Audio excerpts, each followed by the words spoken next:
How's it going, guys? It's your boy Jared Genesis here, and got an interesting review, a documentary review. We're gonna be sophisticated today, boys. A documentary. Yes, that's fun to say. But we all know I'm too much of a dumbass to watch anything with too much substance, so this is a punk rock documentary. Which, I mean, really, there is a lot of substance to the punk rock community. I mean, maybe not as much these days, but this came out in, I believe, 97. That's when I started middle school. Yay, fun times. And this is a part three of Decline of Western Civilization. The other two was metal, and the first one was like I think punk rock as well, but it was just like from the 70s or something. But I really enjoyed this documentary, and I feel like whoever asked the punks these questions did an excellent job, and she was very respectful. Um, and they weren't always respectful to her. Holy shit! But there's bad eggs everywhere you go. There's a kid in this documentary, bro, just complete scumbag. Like he openly admits to robbing people, and he's got the tattoos on his face, like he's just looking for trouble. But people like this, I know, have a lot of demons because I grew up with a lot of problems myself. And unfortunately, not everyone gets the help they need. So, that kid's, I can assure you, he's either dead or in jail. Probably dead. But, that's just part of the system. Like Keith Morris, he's in this. He was the original singer of Black Flag. And he basically says it's society that pushes kids this way, and it is. You know, they don't give a fuck about us, guys. Like they never did, they never will. Society can suck a dick, and the system can go fuck itself. That to me is what punk rock is in a nutshell. What I just said right there. Doesn't matter how you dress. Doesn't matter if you can grow a mohawk. None of that shit matters, dude. I can't even tell you how many faggots I met in my life. That dress punk, that aren't punk. It's just, it doesn't matter. That shit doesn't fucking matter, bro. But I also wanted to say RIP to Squid.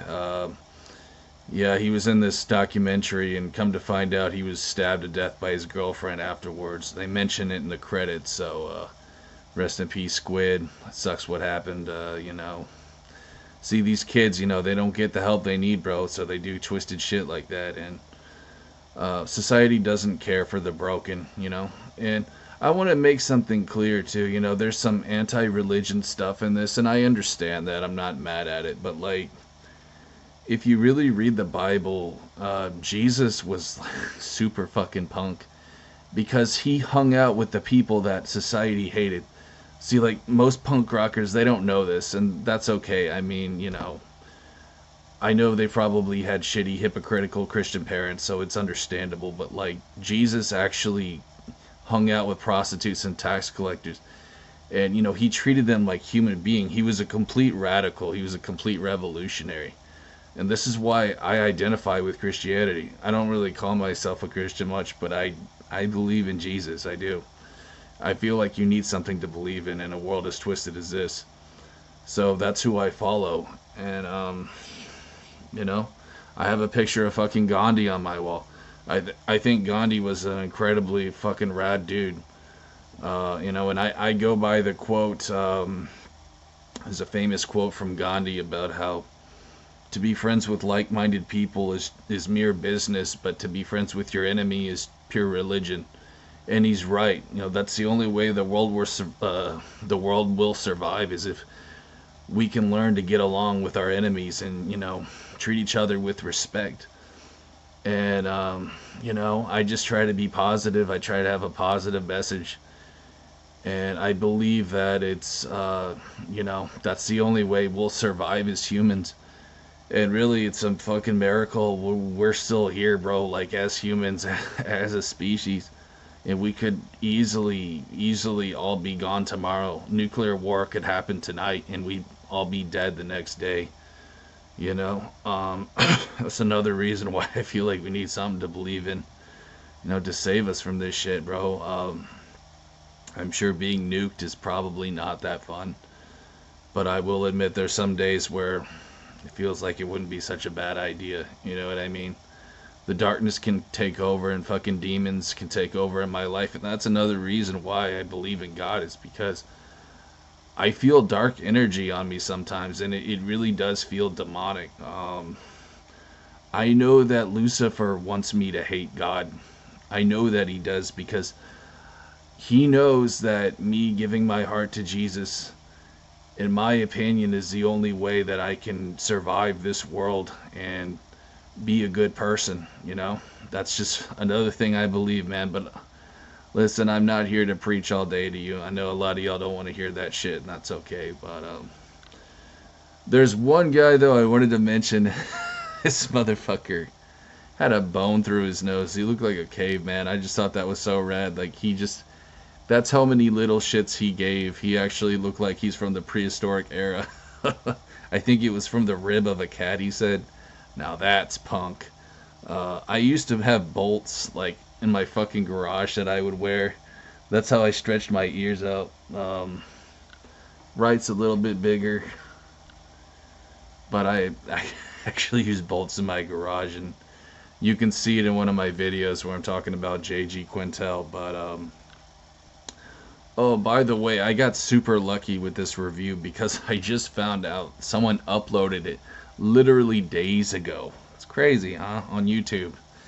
And I didn't even check before I made this video, so hey, it's a sign from the Most High, right? But anyways, guys, yeah, this documentary, it's a little bit lengthy. It's like an hour and a half, which I guess isn't really that long, but for me it is.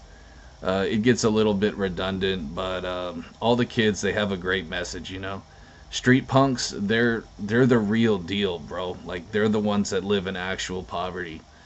And I know they're still around. There's not many of us, but we're still out there, dude. We're still doing our thing, and no fucking government's gonna stop us, bro. I have people who hate me just for no reason, and that's okay, because I know to have more enemies means I'm more punk rock. Like, GG Allin is a great example of that, He was the most punk rock of all, because he even hated his own fans. Like, this is how fucking that's just how, how much he was just like doing his own thing, and not part of any sort of clique. And I gotta respect that, man. I mean, I don't condone a lot of shit that he did. I mean, he was obviously fucked up in the head, but really though, man, like, I would say GG Allin is probably like the god of punk rock. I don't think anybody's ever topped him, simply because he was so in his own zone. Like, he was just on a whole nother level, man. But that's just one man's opinion. There's some cool dudes out there and dudettes. Anyways, guys, I thought I'd give you a 10-minute video here today. I know I've been doing some short ones, so hope you guys enjoyed. Some more shenanigans in this documentary, some funny shit. I can't remember everything though, bro, but it's definitely worth a watch. And I don't know, guys, I guess that's pretty much it. I was trying to think of something to say so it would go to 10 minutes, but I can't think of nothing. So thanks, guys, for watching. Just be good to each other, love each other, we could all be fucking dead tomorrow. I'm glad that I'm hated by people, because I know that if I wasn't, I would just be a fucking tool. I would just be a 9-to-5, slave that doesn't know how to think for myself. So to everyone who thinks that I'm a creep and who thinks that I belong in jail or to be shot, honestly, dude, like, I just wanted to end this video by saying thank you, bro, because you're the reason why I know I'm on the right path.